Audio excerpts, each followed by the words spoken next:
Dito tayo ngayon guys sa Lodge TV Cemetery ng San Jose. Guys, nakakatakot na kasi tingnan niyo naman walang katao-tao kasi sarado yung gate. Sarado yung gate. Tapos yung parang wala nang dumadalaw sa mga puntod dito. Ngayong araw kasi pumunta lang po ako ngayong araw sa aking biyanan. Pinagsindihan ko kandila, binisita ko kasi matagal na kasi hindi na ako nakapagdalaw. Kasi guys, napapansin ko, sinarado yung gate doon sa gate 5, hindi makapasok, parang wala nang dumadalaw.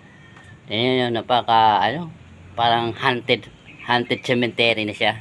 Ang dami ng mga nabubuksan na ayan makikita yan.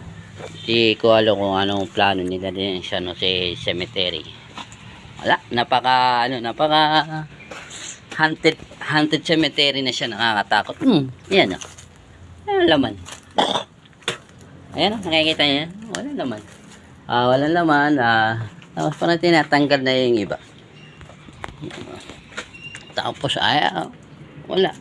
Kasi sinarado yung gate. Ayan, papunta palabas tayo. Aakit akong bubong. Mamaya, tatawid, aakit ng bubong para lang makalabas. Dito tayo. Dito, hindi ko alam kung dito talaga yung way. Kasi kanina, doon na akong dumaan. Doon sa kabila. Ayun, wala palang daanan dito. Ayan. Walang daan. Kasi, hindi naman alam. Ayan, ayan yung gate sinarado. Yung mga wala naman iba. Dami ng mga wala lang.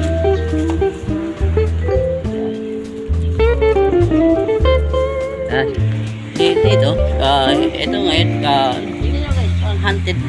parang haunted na siya, haunted cemetery na siya, kung walang dumadalaw, kasi nakalak na.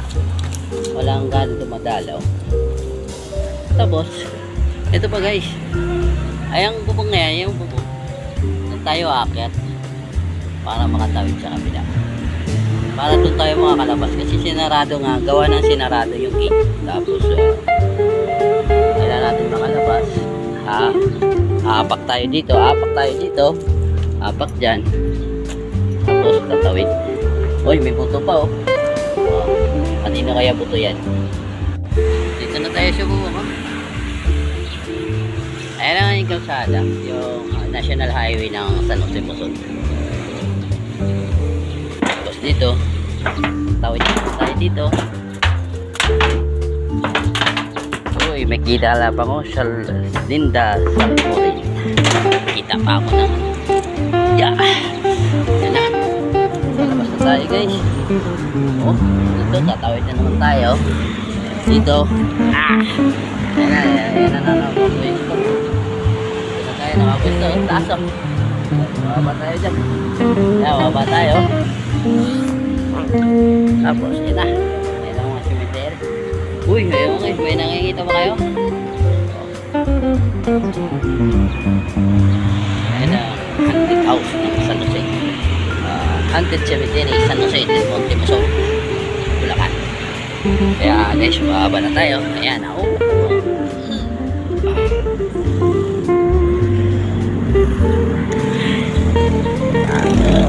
Hirap naman pala niya.